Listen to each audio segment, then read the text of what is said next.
Tanggapan Bapak mau? Ya, kami ya, para pimpinan partai politik di parlemen ini secara cermat mengikuti sidang hari ini. Kami boleh katakan ada yang puas, ya, tetapi menimbulkan ketidakpuasan juga. Ya. Puas karena MK kita yakini adalah lembaga yang terpercaya sebagai benteng terakhir keadilan. Kita sudah 2 kali judicial review dan kita dimenangkan. Yang pertama dulu mengenai badan hukum dan sekarang mengenai Undang-Undang nomor 8 tahun 2012. Gitu ya. Nah, yang kita katakan tadi tidak puas dan berat itu adalah masalah verifikasi. Di sisi lain ini kita anggap adil karena semua diverifikasi, termasuk yang ada di Senayan. Tetapi kita yang partai non parlemen ini yang sudah sekian bulan ini mencoba untuk memenuhi bunyi undang-undang pemilu ini ya, sesuai juga dengan edaran KPU, ternyata amat sulit. Dan saya meyakini partai-partai yang sudah di Senayan pun akan kesulitan untuk tidak mempersiapkan diri. Jadi artinya ya mungkin masih diperlukan suatu kompromi mengenai undang-undang ini. Andai kata para pembuat undang-undang itu enggak menyatakan verifikasi seperti ini, dia ikuti aja Undang-Undang nomor 10 ya, tahun 2008, di mana parpol peserta pemilu sebelumnya akan menjadi peserta pemilu berikutnya, itu sudah ada masalah, mereka pun tidak. Kalau kompetisinya di situ, nanti fraksinya yang dibatasi di sana, PT-nya oke, dinaikkan 3,5%, mungkin nggak begitu masalah bagi kita. Nah, puasnya lagi juga karena tidak diperlakukan secara nasional. Jadi sekali lagi kalau putusan ini lalu kita aplikasikan nanti, ya di mana kita menyiapkan verifikasi, waktunya tidak akan cukup bagi partai manapun, termasuk partai-partai besar itu tidak akan cukup waktunya. Gitu. Jadi harus ada satu konsensus lagi seperti yang katakan. Mungkin KPU paling tidak harus memberikan tenggang waktu yang lebih cukup lagi. Selama ini memang KPU tidak memberikan waktu yang cukup lagi atau gimana Pak? Oh ya memang kan sudah dibatasi akan diverifikasi. Tanggal 7 sudah ditutup. Dan ini udah nggak bisa dilaksanakan. Ya. Artinya jadwal tahapan pemilu harus direvisi lagi Bang Yos ya? Tahapan pemilunya direvisi lagi Iya, berarti? Kalau direvisi lagi, Bapak sempat katakan adanya verifikasi yang dipersulit. Bisa dijelaskan yang dipersulit itu dalam hal pendataan? Semua ya amat berat dan karena kita harus mohon 100%. Sekarang ya Anda gambarkan partai yang basicnya agama, misalnya PDS. Bisakah dia membangun 100%, 75% kabupaten kota, 50% kecamatan di seluruh Aceh?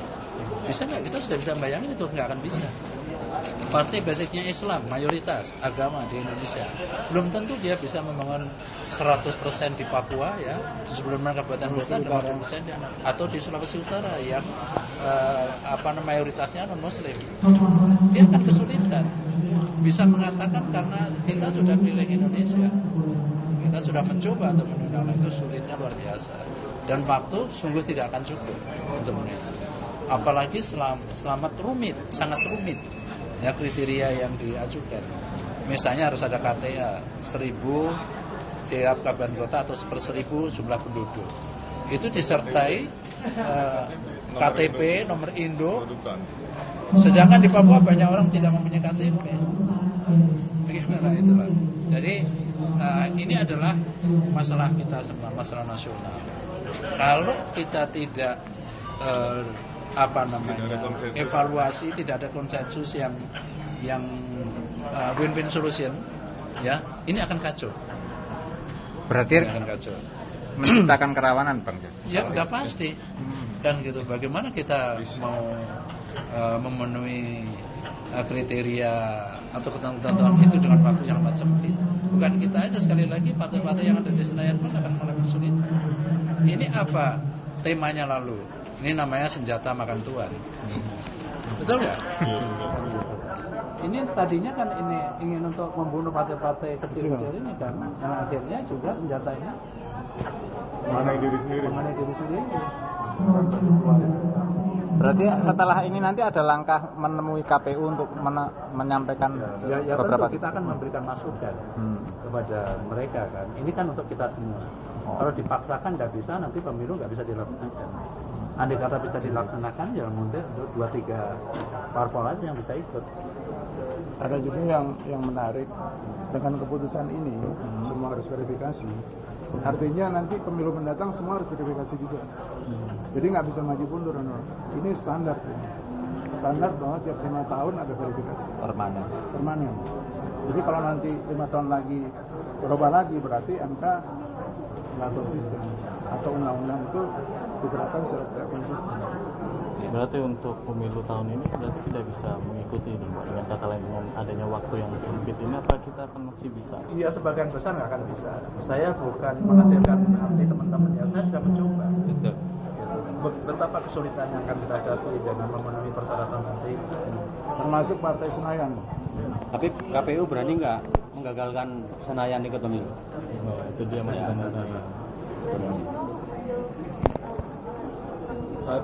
Hasil hari Yang ini tuh memuaskannya itu di sisi ini adil. Semua sama kan, termasuk parpol yang sudah di parlemen, non parlemen maupun yang baru, adil kan. Tetapi sisi lain kan saya katakan amat sulit untuk di dilaksanakan. sisi lain menjadi musibah nasional. Ini jelas musibah nasional. Percaya deh, nantinya hasil pemilu nggak akan utuh menjadi Indonesia lagi. Kalau caranya seperti ini. Berarti dengan kata lain bahwa yang dibutuhkan saat ini tuh butuh waktu, jangka waktu dari Yang pihak KPU diperlukan untuk sekarang itu mengelola konsensus nasional. Bagaimana mengikuti pemilu ini secara baik semuanya. Itu saya. Bukan soal waktu, Mas. Perlukah ada begitu syarat seperti itu? Oke. Ini semua partai politik baik Senayan maupun non Senayan harus kumpul. Harus kumpul. Kata Pak Yos tadi. Jadi harus dipertemukan Harus semua. bertemu, harus ada satu konsensus nasional. Kalau enggak rawan itu harus Pak ya. Kalau enggak mungkin terjadi stagnasi dalam menghadapi pemilu nanti. Oke. Terima kasih.